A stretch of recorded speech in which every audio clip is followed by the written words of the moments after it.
In today's video, we are going to be solving equations involving squares and cubes. So we know now what a cube root does. We know what a square root does. Now we're going to be able to use those operations when we're going to solve equations. Okay, so if we look at the first question right here, again, with any equation, I want you to draw a line down the equal sign, just to show the left and right sides, and it helps you balance the equation out. So if we take a look on the left side here, x cubed plus 9x, those are not like terms, so you can't combine them. So we can't do anything to simplify this. But on the right side, we have parentheses. We have parentheses with a number out in front. That means we would distribute 1/2 to the 8x, which is 9x, and then 1/2 to the 54, which is 27.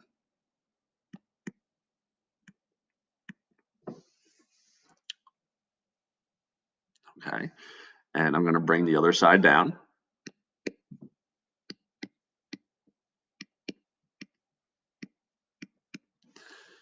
All right, so here's my new equation after I distributed.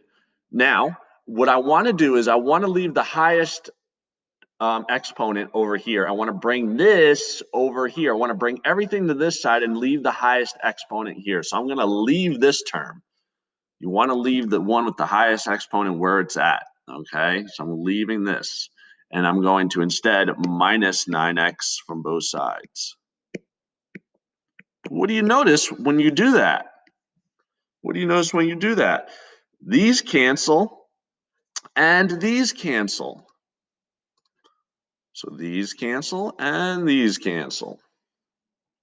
So all you're left with now is, after those cancel, is x cubed equals, bring down the 27. Now, we learned in the last lesson what happens, how to get rid of a cube, right? The opposite of cubing a number is cube rooting it. So to solve for x here, this is not over yet. You would have to cube root this. So when you cube a cube root, it cancels out and you just get x. But what you do to one side, you got to do to the other. And cube root of 27 using your calculator. The cube root of 27 is 3. So my answer is 3. Okay.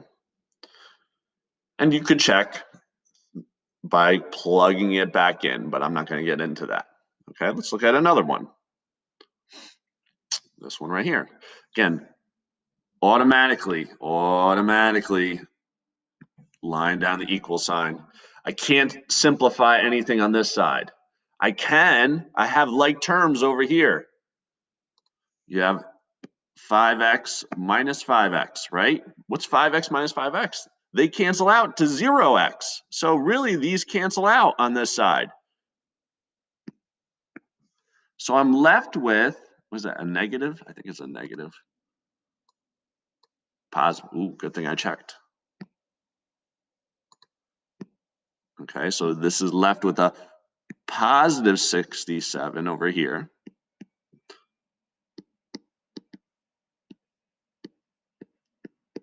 Okay, now again, I want to solve this equation. The opposite of subtracting 14 would be adding 14 to both sides. Okay, these cancel. Then you get x squared is 81. Now, difference from this one up here, this was cubed. This one is squared. So the opposite of squaring a number is square rooting a number. So you just take the square root of both sides. And you left with your answer, which will be square root of 81. Here, let me do on the Desmos calculator. This one has a nice square root, or you should know in the top of your head what times what is 81. and it is 9. So you've got to be aware if it's square root or cube root.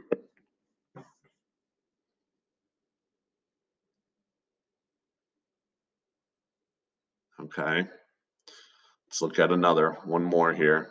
Number 5. Whoa, lots of parentheses here. That's all right. And we got some fractions. This is going to be great. So left side, let's take a look at the left side first. All right.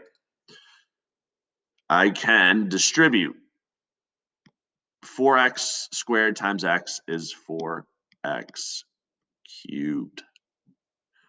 4x squared times negative 3 is negative 12x squared. And then bring down the plus 5x squared. Have enough room? Good. All right. Then I look here. Can I simplify anything? Yeah, you can simplify something. You can simplify. You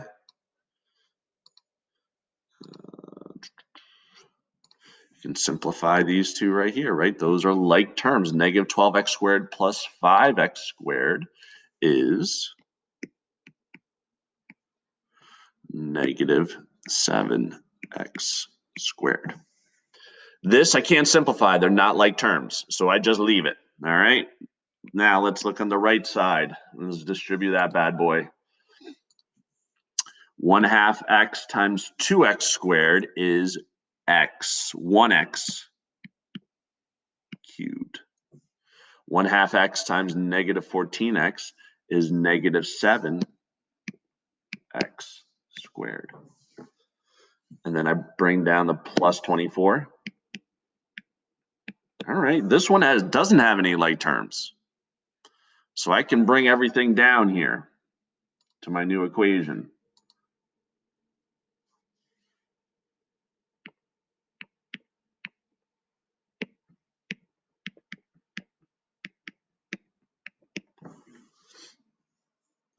So here is my new equation. Right here. Okay. We said we can't simplify anything here, can't simplify anything here. I want to bring all the biggest exponents over to the one side. So I want to bring this 1x cubed over here. So in order to do that, I have to subtract both sides by 1x cubed. And I'm left with 3x cubed. Bring everything else down. Those canceled.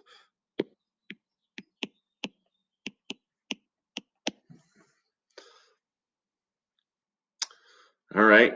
Now look over here. I want to bring this over to this side because I just want the cube. That's the biggest exponent I'm going to have. I want this on this side, everything else on this side. So in order to do that, I'm going to then add 7x squared to both sides. But what's nice about this is that these both cancel. So now you're just left with an equation, 3x cubed equals 24.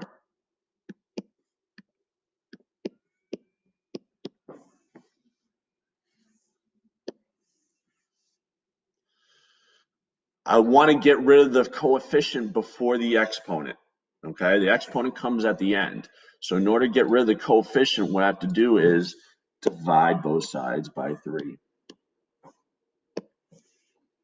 So then you get x cubed is 8.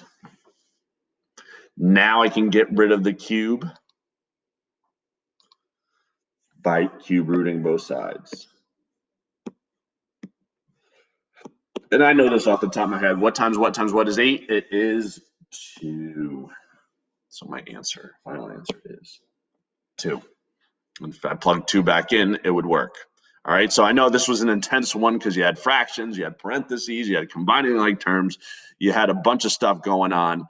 So that's an intense problem. But again, it's using all the skills that we've combined throughout learning through the year. Okay, so work on these problems. If you have questions, let me know. Make sure you show your work on these, all right? Because these steps are they're a lot, all right? So, but if you have questions, feel free to reach out and ask, all right? Good luck, and we'll see you next lesson.